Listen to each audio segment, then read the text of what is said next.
Next up is public communication. You're welcome and encouraged to participate in this meeting. Public comment is taken on items listed on the agenda when they are called. Public comments on items not listed on the agenda will be heard at this time.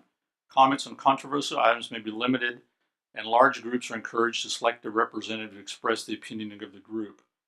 Item number 3, written requests. Members of the public submitting written requests at least 24 hours prior to the meeting will normally be allotted 5 minutes to speak.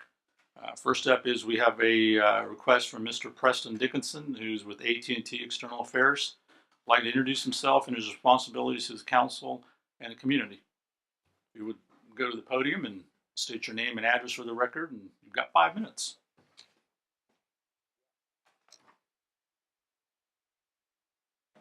I promise to take less than 5 minutes.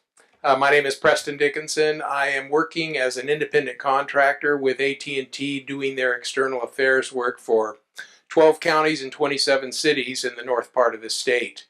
I spent 36 years with AT&T and retired in 2007. I was the director of external affairs at that time.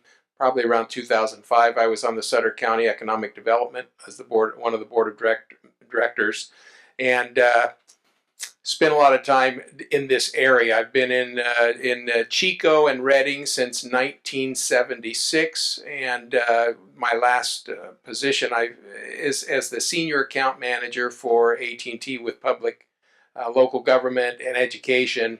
I was telling Terrell years ago, I worked with Hugh and Melinda here at the city, and we put in a phone system many years ago, and I hear it lasted quite a while, but it's been replaced. But AT&T, when I retired in 2007, did not replace me in the role of covering external affairs. External affairs is kind of a catchy name for public relations, and when it really gets all washed down, it basically is I'm the go-to guy for leadership in a community to try to resolve issues that involve AT&T that are brought to your attention or that you hear about through any other means. I've provided my business card and look forward to assisting in any way that I can. Because of my longevity with the company, I have got some pretty good ways of getting a hold of the right folks. And AT&T has become kind of transparent, and so I'm looking forward to serving the community again. Any questions? Any questions for Preston? No. Thank you very much, Preston. Thank you very much. Yeah. Up next, we have Dr. Larry Ozran, who's requested to speak regarding the Recology Yuba Center commercial rate reduction approved on 9/2/14. Dr. Ozran. Mayor Gill, members of the council, thank you for your time this evening. I'm Larry Ozran, living in Northwest Yuba City. I want to begin by reminding you that I respect your efforts. I appreciate your service to our community. I often agree with the council's decisions, and this is one of those times when we differ. I believe that when you make your decisions, that you believe that they are in the best interest of the city. And even when we disagree on an issue, I fully respect your good intentions. Unfortunately, even the best intentions can lead to wrong choices, and tonight I'm asking for you to reconsider a recent choice. I had prepared notes that logically laid out why you should reverse your action of 2 weeks ago, but I realized that I already tried that.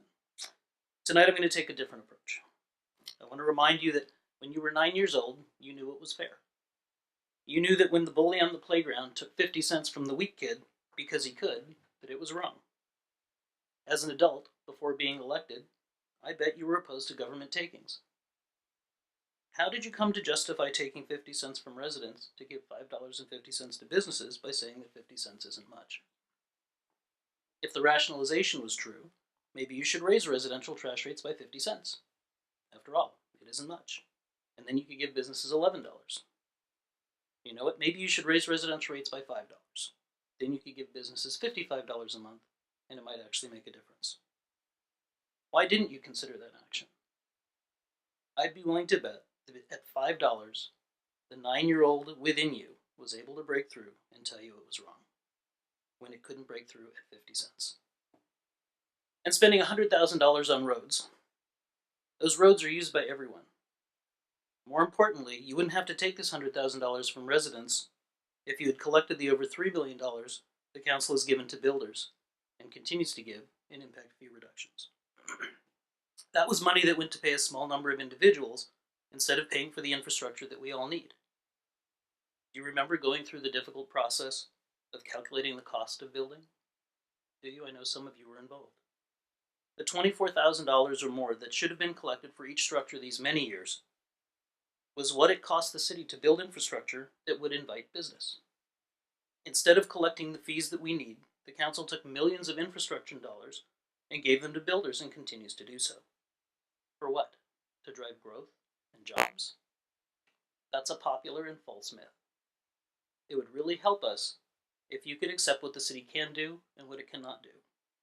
Cities can definitely impede both jobs and growth by being unsafe or having limited infrastructure. But cities cannot create jobs or drive the economy. Businesses do that.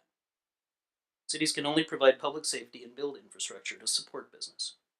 Every time our city uses taxpayer funds for something other than public safety or infrastructure, our money is wasted.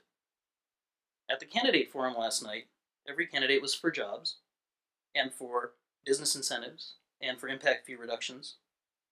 But guess what? Business incentives don't work. This has been documented for years. Smart cities and counties no longer offer them to lure business. These incentives harm existing businesses who create most of the new jobs and most of the new economic growth. Incentives to lure new businesses actually harm your local economy. Impact fee reductions serve only to reduce the money that we have to build infrastructure. If they didn't, why did we bother to spend so much time figuring out how much we needed them to be?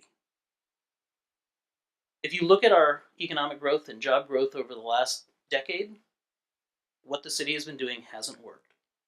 Maybe it's time to do something different, something better. Have you considered that there might be value in regaining your focus on the things that the city can do? Have you considered that doing public safety and infrastructure really well might be what we need to make our city a great place for business?